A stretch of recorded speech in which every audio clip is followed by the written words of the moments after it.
When the underdog New York Jets upset the Colts in Super Bowl III, the Big Apple went bananas. Gentlemen, it's my honor to open today's welcoming ceremonies for our conquering team. On behalf of the greatest city in the world, to pay tribute to the greatest football team in the world, the New York Jets.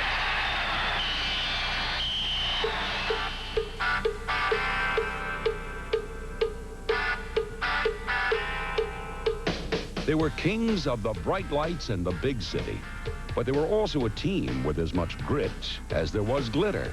The 1968 Jets were a finely crafted mixture of warriors, wizards, and wonder boys, all blended masterfully by the funny-looking coach with the funny name of Weeb Ewbank. Weeb had a great memory. You know, if he'd ever seen a kid play, he remembered him, and if somebody had ever beat him or ever caused him a lot of anguish as far as scoring points or defending against him, he always remembered those things. When a guy got put on waivers, Weeb knew where to go get ball players. And that was one thing that Coach Ewbank did. He went out and got some players that had some experience, and he taught them his philosophy. And that's one thing that Coach did do also. He kept it down. His philosophy was simple, and it was basic football. There were no frills with the Jets' defense, just a sturdy collection of excellent football players who did their jobs better than anyone else. We all worked together, and we all patted one another on the back instead of ourselves after the game. As a defense, you know, we were #1 defensive team in the AFL for years, and we didn't get enough credit for that. Defensively, when you wanted to throw the football on us, not very many teams were very successful. We had a knack of taking away the best receiver. Whoever was the best receiver on the team, we just took him out of the ball game. And that's the way we approached any team. We picked out the best receiver by looking at films, and we just took him out of the game. Bruising fullback Matt Snell, number 41, took out his share of opponents with steamrolling runs and jarring blocks for backfield buddy Emerson Boozer. What they were missing in the years prior to '66, my arrival, was the back that could break the big one. Mathis was a good, excellent blocker. Could hit the hole well, but didn't have the breakaway speed. Snell, being a big, powerful fullback, didn't have it either. I gave them that missing link, the breakaway, and that completed our backfield. We could run as well as throw the football. Behind one of the game's most underrated offensive lines, Jet backs were dangerous on the ground or in the air. But the most proficient pass catchers came from New York's explosive receiving corps. There's nobody could stop the passing attack of the Jets, bar anybody. If we got in a little bit of a bind, I would go to the slot, Sauer would be on the left, Bake Turner on the right, and nobody could stop our wide receiver offense. I'm proud to say that we ran stuff 20 years ago that they don't even run today.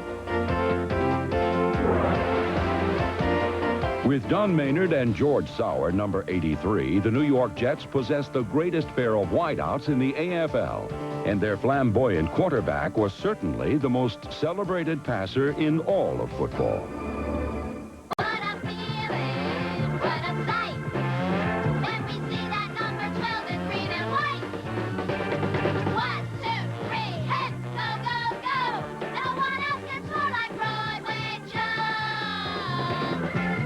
A lot of people said he was a playboy, but Joe was a student of the game. When we would go in and get our game plan together, Joe probably knew about as much as from watching the film as some of our offensive coaches did. You know, I didn't always play good games. I played a lot of bad games, had bad plays, and I did say in the past, and I meant it, I was not always good, but I was never boring or dull, and I mean that because I would never quit. I don't think I played football with anybody that ever quit.